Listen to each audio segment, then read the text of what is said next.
Welcome to the Waiting Warriors podcast. I'm Michelle Bowler. I'm an Army wife of over 8 years, a mom of 4 little girls, and a huge believer that being a supportive military or first responder loved one is way easier when you connect with a community. In addition to sharing some of my own insights and journey, I have set out to interview waiting warriors around the world so we can all learn together from their triumphs and their struggles. Together, we can do so much more than just survive. We can thrive. And that is what being a waiting warrior is all about. Hey, Waiting Warriors. Welcome to another week on the Waiting Warriors podcast. I'm your host, Michelle. And this week, I'm so excited to share with you. I feel like I'm sharing, fangirling. Katie Hubbs, welcome to the show, Katie. Thank you. So, guys, Katie's like awesome. And she is very smiley and like this big light. If you are on YouTube, you see how awesome her hair is. She has this beautiful curly hair, which I just feel like it's kind of become, this is totally random, but just bear with me. It's kind of like been trendy, like, oh, embrace your curls, all that kind of stuff. But it's like, no, I for years have been like, honey, your hair is curly, it's beautiful. Please keep it curly. Like, yes, you don't need straight hair everywhere. And I love that you've been doing stuff like that. Anyways, that's just like my weird thing. I love curly hair.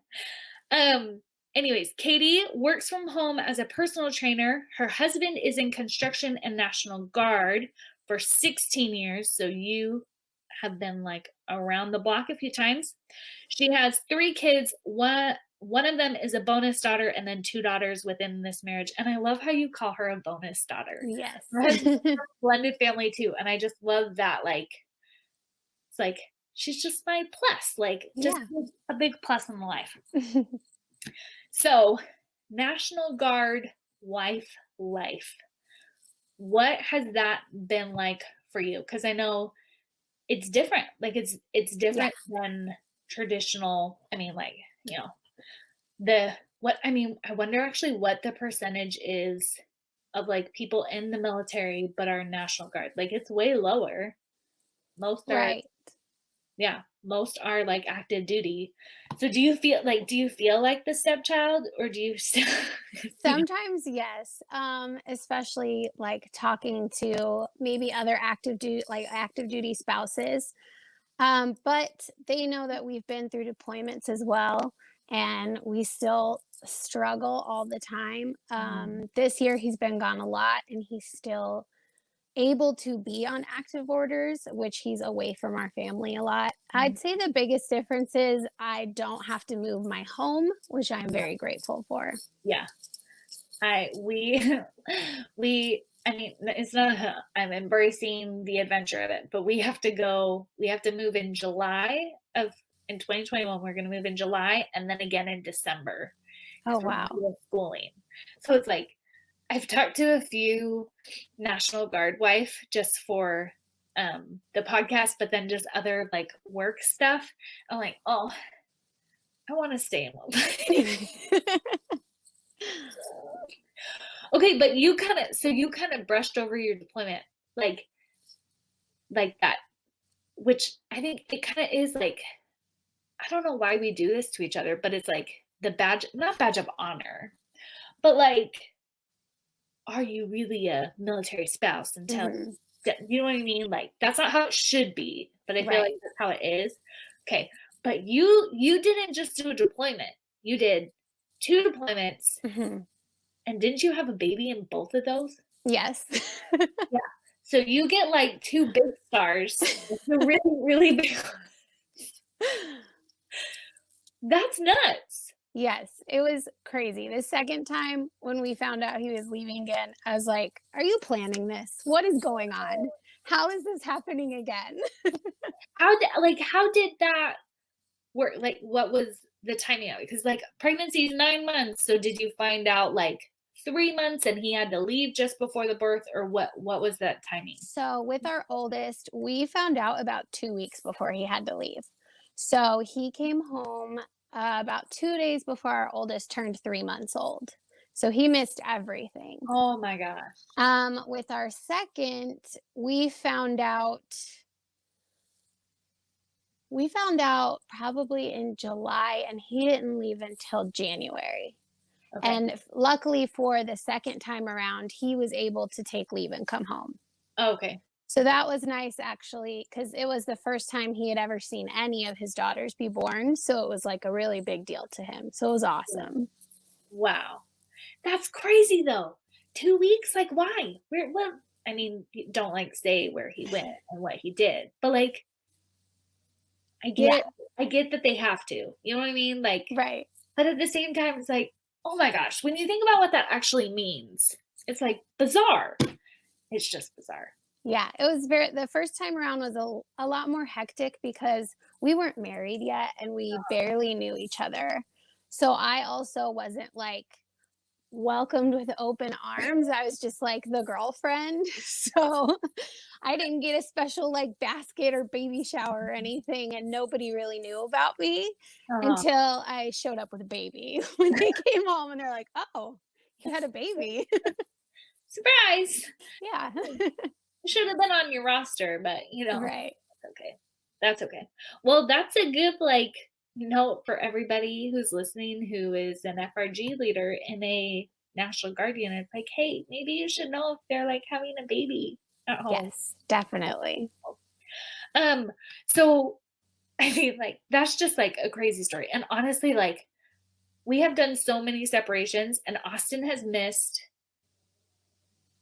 like so much of the pregnancies from the Mhm. first three. Like he was not there for a full pregnancy. He missed almost all of Emma's, a chunk of Mary's, and a huge chunk of Anne's. But he's been there at every birth. Luckily, he almost missed Anne's. But who's my last kid? June. That one. But like he left 2 weeks later, and when I say that, people are like, "Oh my goodness, 2 weeks and 4 kids! 2 weeks after a baby, and you had 4 kids, and you left." He's like, "Yeah, but he was home." Like I just Yes. feel like everybody who gives birth, just know I have a lot of respect and love for you. Like that's just next level sacrifice. And if I had like the equivalent of a grown up like gold star sticker, Yes. whatever that is, Right? it would be, like not like you win. It's not a competition, but you know what I mean. So you have all that craziness. Has everything else just kind of been smooth sailing? Like what has been going on in your experience? Oh, definitely not. Of course, after the first time he came home, like we basically learned about each other over Skype while he was gone. We didn't know each other that well. It was very spur of the moment. Mm, And then when he came home, we didn't wait very long to get married either. So I feel like we dated after, okay. like, and while navigating a newborn in our house. So that was a little crazy. And of course, yes, we've gone a lot of my friends, but obviously not a lot of people on social media know we went through a lot of struggles in our marriage. We didn't own our first house until about 4 years ago. So we had always been living with other people. And as a married couple, that's really hard. Mhm. It's really hard to get your own time together. And then working opposite schedules also took a toll. So I think it really took both of us sitting down and being like, we need to figure something out to make this better. Mhm. Because it can't be just one person wanting to fight and work hard. It has to be both of you at the same time. Because there's been times where obviously he's worked harder and picked up my slack, and I've worked harder and picked up his slack. But when we come together and work as a team, it's 10 times better than anything else. Yeah. So how did you navigate that? Like how do you come back from lows and struggles? Is it just like a one sitting down and deciding, okay, we're gonna do this, or what has that looked like for you? It definitely it was there was a big sit down where we were like, Mhm. hey, we need to figure this out. We need to fix things. But it's every day. I was really bad about not sharing my feelings. Like I bottled things up for so long until they exploded all over the place. So I had to learn that hey, if I'm feeling something, I need to say it, even if I'm scared of what the reaction might be. Mhm. And that's been one of my biggest personal growths. And his is listening to my feelings and not trying to fix everything right in that moment, because Uh-huh. us women are not fixable in 5 minutes. It takes some tender love and care. Katie, are we fixable at all? No. Like, really? Like Definitely not. You just gotta love us and all our quirks. yeah. Drew like, way too many levels. Yeah. No, that's funny. That that hasn't been, like, Austin's struggle, but that's my struggle too. Like, it has taken so much for some reason to just, like, say, "Hey, that bugs me." Like, Yes. instead of it happening 10 times, and then I'm like, "Okay, but, like, why do you do that? That is Yes. dumb." It's like, "No, if you just say it the first time, like, it's not as Yes. big of a deal." But it's hard. It's hard Mhm. to, like I don't know if it's, like, a be vulnerable or just, like, working with somebody else. Like, Mhm. who would have thought that that was so hard? Like, Yes. I think that being vulnerable, and I'm always like, I can tell during drill weekends, he's a little more tense and stressed. And I'm mhm, like, I don't want to bring up my feelings right now. There's so much on the plate already. So, and I can only imagine it's even more with active duty when they're like constantly on the field and mhm, always talking to their guys. mhm, So, yeah, that's also a yeah, big thing. I don't want to like throw an extra thing on the list of mhm, to-dos. yeah. Well, how do you balance that though? Because it's like, yes, they have their job and it's a really important job. You know what I mean? Like Mhm. that's almost what's Yes. like so frustrating is it's not like, oh, you don't work for Microsoft and if you have a bad day at work, like the computer's broken. Like no offense to anybody, 'cause Right. it's like, no, you're going and working with guns and Yes. like feelings and dangerous thoughts, and it's like, how do you navigate it? Because I'm assuming it's not just always like, oh, I'll just wait the weekend because sometimes you can't do that. Right. Yeah. No, if it's like a really pressing matter and it's bugging me and it's making my anxiety all crazy, I'll bring it up when he's not emailing or texting or calling the guys. Maybe after we put the kids to bed and he's like, okay, I can relax and watch a movie. And I'm like, hey, can I talk to you about something really quick before you leave? Yeah, yeah, So we try to balance. And of course, there's struggles where, yeah, with work or we've got the kids and all that. So it definitely is like push and pull. And we got to balance with each other. hmm yeah. How, um, because you said he's been gone a lot this year. I'm assuming Hmm. 'cause with everything like with COVID and riots and stuff, the National Guard and Reserve has been called in a lot, right? Yes. How many, Hmm. like, what was I gonna say? How many ratios? Was it like twice as much, 3 times as much? How much has he been gone this year? Oh, it's definitely way because before it's just, oh, drill every weekend and then annual training. And Mhm. occasionally, if he's getting promoted, he'll be sent away for a month or 2 months Yeah. for school. Mhm. This year was a lot crazier. He was on active orders before, working about 300 miles away. So we only had him home on the weekends. Oh, wow. And then when those orders end, well, actually, even when he was on the orders, he was still being called away due to Mhm. like COVID and riots and things. Um, yeah. So then he came home and he actually used to work in law enforcement and he left that job after he came home when he got off orders. And now he works for a family friend doing construction and he's a lot happier doing that job. Isn't it nice when, like, they just find a job that it's like, Yes. oh, that brings you so much more peace, Yes, and it definitely. and it just changes things. So how have you guys, like, dealt with the distance? Because you have 3 kids at home, you have a marriage that you gotta take care of. How have you done that? Like, long distance and with the yo-yo coming back and forth? Right. So when he was far away for I think it was like a year and a half, he was on active orders. So he would come home every weekend and then have holidays. That's Um, and the girls knew dad was home on Fridays mhm. and they knew he had to leave Sunday to drive back. And it still was a struggle every Sunday when he left. There was always crying and I don't want to go to school tomorrow. I want dad to be home. Um, but just a lot of talks. It's mostly my oldest that's like that. She's 7 and Mhm. she's very emotional about everything. Like even movies. If somebody dies, she's crying the rest of the movie. So, like, I let her know we can call him whenever you want. Like, even if you want to send him emojis in a text message, that's like her thing. And he knows she's texting him. Yeah. They have their little He daddy doesn't think that dolls. you're sending all those emojis? He doesn't No. As soon as she sends like a whole page of them, and he's like, "Hi, Lainey, how are you today?" That's cute. So it's just how do you guys though parent? Like it's That's definitely a struggle, and we still struggle with that to Mhm. this day because I'm home with the kids all the time, so I know their tendencies, what discipline works for each kid because they're both so very different. Yeah. So it is a struggle when he comes home and he's not sure how to react in certain situations.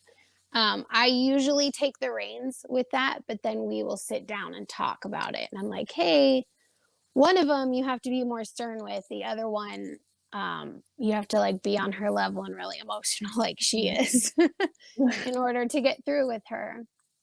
Um, but I think COVID has also made that such a struggle this year because Mhm. it's really played with our oldest's emotions of leaving school and going back to school, and she just doesn't know what she wants to do. Do any of us know what we want? No, this year has been crazy. Like my heart goes out to the little kids, especially the ones like at that age, like 7, that's where my daughter is too. Hmm. They are just like so emotional. And Yes. sometimes it drives me nuts because like, girlfriend, we don't have to be crying about Yes. the rock that we can't bring inside. Like, we don't Hmm. have to be crying about that. But then when they're crying about like their dad having to be gone or school being like back and forth, it's like, oh, I feel you because that's how I am too. Yes, exactly. I have to remember that she has bad days just like I do. Yeah. So sometimes when she's sassy with me, I'm like, excuse me, but I understand because sometimes I'm sassy. Like where do they get that from? No idea. Sometimes when they're like that, I'll always, especially like when Austin's gone, I text him like, "Your daughter," capital letters, Yes. "your daughter is doing this and this, and Miss Sassy Stubborn Pants, blah blah blah." And I think it was when Austin was deployed last year, it was like there were like 6 of those texts about like each kid. Yeah. Honey, when he's finally awake because of like the time difference, he's like, honey, they just sound like I wonder where they get it from. It's like,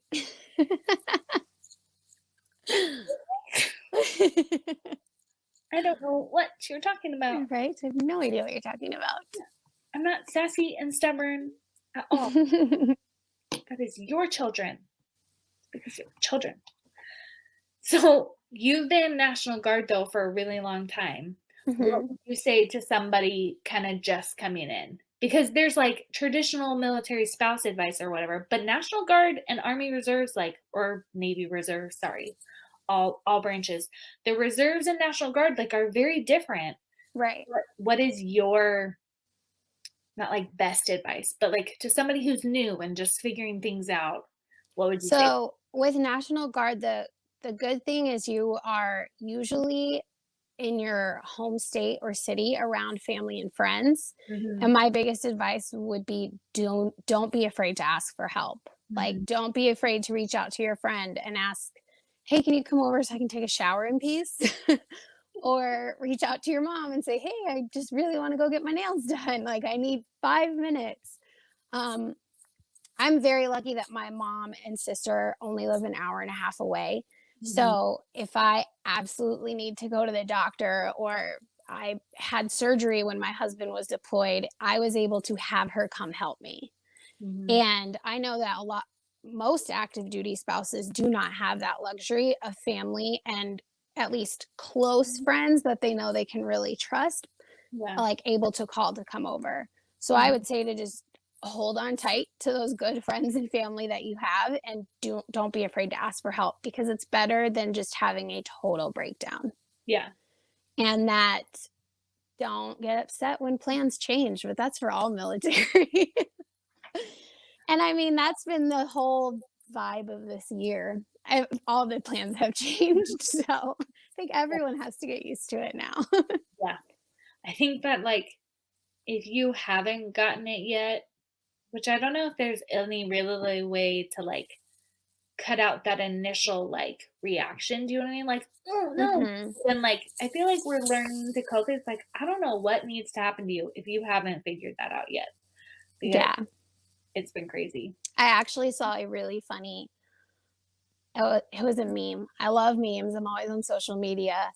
And it was someone that was like, "Oh, I had to cancel this and this." And then it like goes to, I think it's like James Franco in a movie Uh-huh. where it's like, "Oh, is this your first time?" But it was labeled military spouses. And I was like, this is the most relatable thing I have ever seen. Yeah.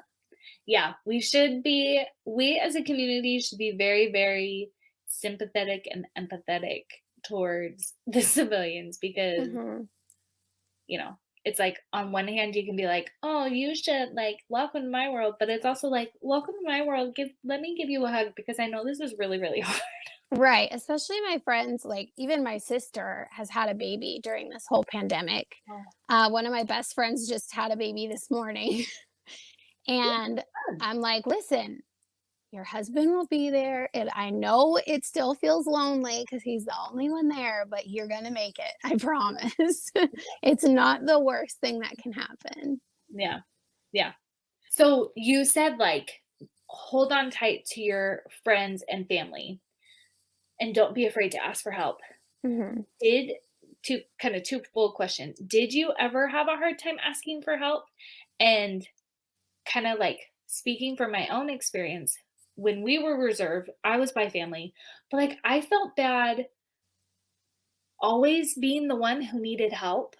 Do you know what I mean? Mhm. Like, how did you ever kind of deal with that? And how did you, and not like get over it, but just kind of handle that? What kind of was that? I honestly still feel guilty even when I ask my mom to watch the kids for a date night. I immediately have mom guilt. That's just how I feel all the time. Um, and I felt like my friends and family, they checked in on me a lot, Mhm. and I feel like they could tell when my mood changed on the Right. phone.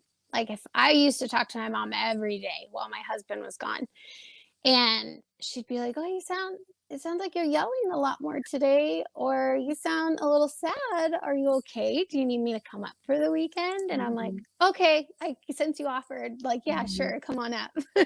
Yeah. um, I've slowly learned to ask for help more. When my sister actually moved in when my husband was deployed the last time, and she was very good at teaching me how to say no to things because I was a people pleaser. Mhm. So if they asked me to stay late at work, she's like, "No, you're pregnant, your husband's deployed, you get to come home. Tell them no." I'm like, "Okay." Like I felt so guilty. She's like, "No, you need to stand up for yourself." I feel like my sister helped me a lot with that, especially like speaking up, like, "I need you to do this for me, please," before I lose my mind. Can I wish like those people in our lives, we could just like have them as our Right? angel, half devil on the shoulder. Yes. Like, can you just be with me all the time so then I don't have to go home and say that this is happening and then call them back? Like you could just be with me in that. Right. Yes. That would be awesome. They're important to have. So I love that you were talking to your mom though, because whether it's your neighbor, your mom, your sister, your best friend, whoever it is, I think that's really important and it's something I don't do. Like if you're talking to somebody every day, then they can not like regulate your emotions, They but can pick up on those yeah, cues. yeah, pick up Mhm. on stuff that you aren't necessarily gonna pick up on.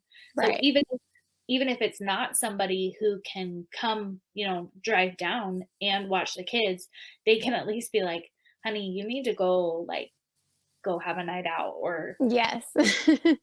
will you please get a babysitter, please? I like that. I don't know, maybe I'm the only, like, silly woman who just doesn't talk to other people, but I just feel like sometimes it's so easy to feel like you have so much to do at home Mhm. that, like, there isn't time to talk. I don't know. I'm Right. probably, like, one of the only weirdos who's like that.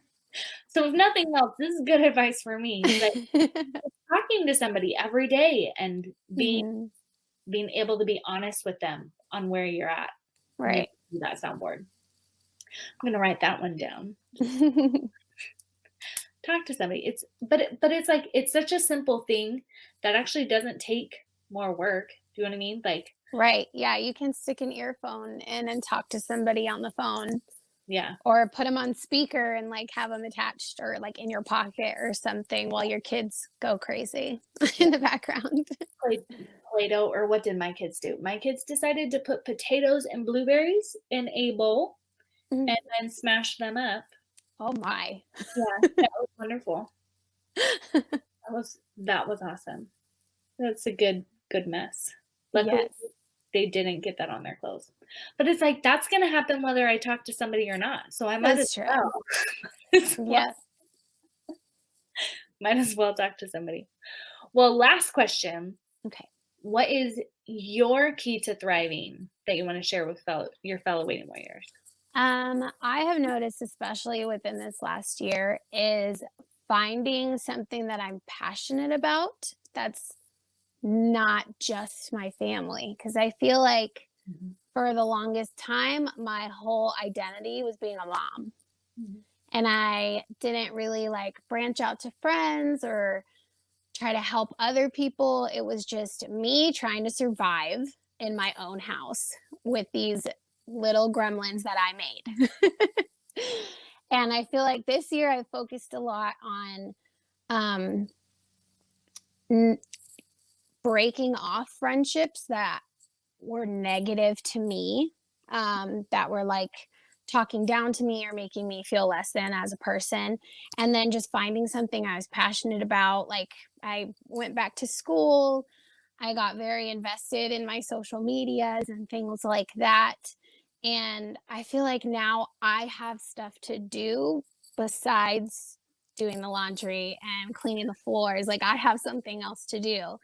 Like, I'm sure, like, that's how this podcast is for you. Like, you have something you can focus on, and that's so Yeah, amazing. yeah, yeah, and it's like, I don't know, because like, it's funny when you think about when you were a kid or a teenager and just, like, all the things that you love to do, and you still, like, I don't know, in my house, I still went home, I still did my chores, I still put away my laundry, I still washed my clothes, I ate a ton, Mhm. and I cooked a ton, like, and not that that is, like, the same amount of responsibility as a mom, but just, like, how good I felt as a teenager, how much I loved life. When you think about why, it's like, well, yeah, it's because I had structure and I had something that I had to do, like, I had to go to school, that wasn't super awesome, I had to do my chores, but I also had this whole list of Mhm. stuff that I loved, that I chose, and that I love to do every day or every week. And yes, that list is like shorter now, Right. but yeah, for a long time it didn't exist for me. Like, it was literally the gremlins that I made, because Yes. I made a lot and I made them fast, which I do not regret. I just wish I had navigated it differently. Do you know what I mean? Right. I think you can have as many kids as you want to have. I Mhm. think there's like a healthy way to navigate it and a not healthy way to navigate it. And yeah, Yeah, having absolutely. I think once you find something you're passionate about, like, really sticking with it, because I know it's so hard to, I guess, like, blame your kids. Like, I can't, I'm busy. I can't do my hobby. When if you really, really want to do it and you're focused on bettering yourself and growing and just really taking care of yourself, you're like, okay, I have to fit this in my Mhm. schedule in order to take care of me so I can take care of them. Yeah. Something I heard this week, because I started I got myself a life coach, which has Oh, been, nice. yeah, really not fun. Like, I mean, yeah, kind of fun. But one of the things she said is like, what if you scheduled your self-care first? Like, instead of, okay, we have this dental appointment and this and this and this and this, like, what if the first thing you put on your calendar was a few things for you? Like, you scheduled your workouts, you scheduled your walk, you scheduled your meetup with your friend, you scheduled your date night, and then you put everything else. And Mm-hmm. I did it, and I was like, oh, some things fell off of the calendar, but it was things that actually, when you think about it, like, weren't important, instead of like me falling off the calendar. Do you know what I mean? Right. Yes, exactly. Like, we do that all the time. Like, at least Yeah. I've done it all the time for years. And so I love that. Like, I have something I'm passionate about and I don't have to feel guilty about it. And I can put it on the calendar and like, that's okay. Yeah. And playing with the neighbor maybe fell off the calendar this week. Yeah. And that's okay. Like, it's all cool because you can do you and it's okay for you to like be. Yes. Good advice. I love it. Well, thank you for coming on the show. If somebody wants to connect with you, because, okay, I realized I like didn't say, I've known Katie for a long time.